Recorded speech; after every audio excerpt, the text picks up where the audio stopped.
Le focus de BirdLife, c'est de faire en sorte qu'il n'y ait pas d'espèces qui soient éteintes à l'échelle planétaire. Afin d'assurer la pérennité et la conservation des espèces d'oiseaux migrateurs dans le monde, que la Ligue pour la promotion des oiseaux en partenariat avec l'association Nature, Communauté et Développement a initié un projet d'appui à la gestion intégrée des ressources au Sénégal, Agir. Le nom Agir me plaît bien parce que depuis quelques années, malheureusement, on constate le déclin dramatique de la biodiversité et il n'est plus temps de constater. Maintenant, il faut agir pour tenter d'enrayer le déclin. Pour garantir la survie et la pérennité des espèces d'oiseaux, l'ANCD s'est fendu 4 principaux axes pour la conservation des espèces. Le premier axe, c'est la conservation des espèces, quels que soient des oiseaux, pour que quand même qu'il n'y ait pas de disparition.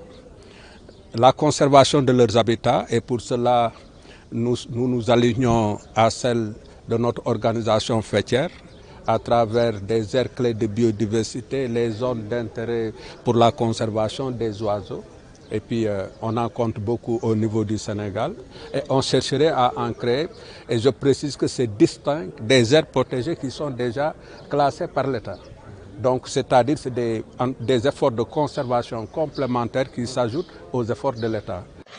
Pour améliorer les connaissances sur la vie en faune, le projet Agir compte intervenir dans les 4 sites d'habitat des oiseaux migrateurs dans un élan de développement local selon le coordonnateur Joseph Cassis du projet Agir Sénégal. Donc l'approche de la LPO, c'est de soutenir des actions locales et des acteurs locaux qui sont engagés pour l'environnement mais qui n'ont pas beaucoup de moyens pour pouvoir mener ces actions-là. Donc ça, c'est l'une des premières, on va dire, finalités du projet. La deuxième finalité consiste à pouvoir améliorer les connaissances sur l'avifaune. Le Sénégal est un pays qui est extrêmement riche en termes de sites où il y a des oiseaux migrateurs.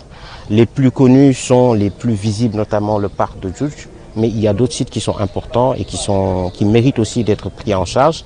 Et dans le cadre du projet, on en a 4. On a la réserve naturelle communautaire de Totchoch qui est à 12 km de Richard Toll. On a la forêt classée de Kousmar qui se situe à Kaolack et la réserve naturelle communautaire de Palmara et enfin la réserve ornithologique de Kalissaï qui se situe au sud en région casamançaise.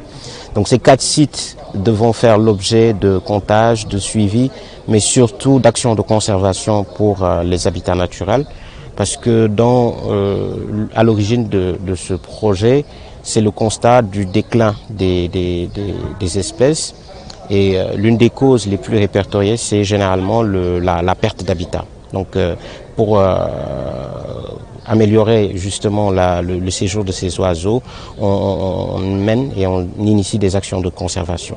Et la troisième finalité du projet, c'est en fait de mener des actions de développement local avec des populations qui sont autour de ces réserves, les communautés locales.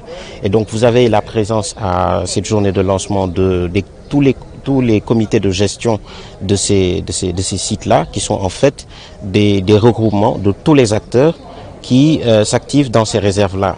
Malgré les effets du dérèglement climatique, la dégradation de la biodiversité, le président de la Ligue pour la protection des oiseaux reste déterminé pour relever le défi de conservation de la biodiversité. Ce qui est très difficile aujourd'hui, c'est qu'autant la question climatique, on l'a compris, on a des modèles qui nous montrent les effets du dérèglement climatique avec les inondations, les sécheresses, les tempêtes, que sais-je encore.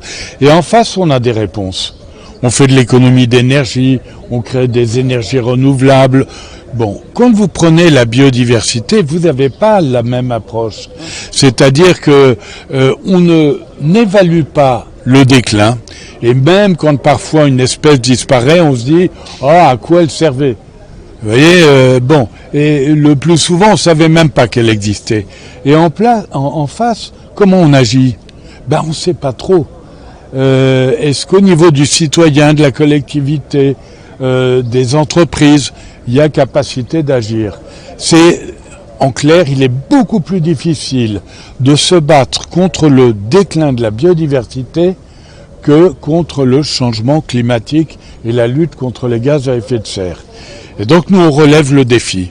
Quoi qu'il advienne, On a l'ambition de réussir et je pense que notre exemple aura valeur pour d'autres initiatives ailleurs dans le monde. Le projet Agir, coordonné par la Ligue pour la promotion des oiseaux en collaboration avec BirdLife International et les associations environnementalistes locales, NCD, Nebeday et le ministère de l'Environnement, est financé à hauteur de 700 millions francs CFA par l'Agence française de développement pour une durée de 3 ans.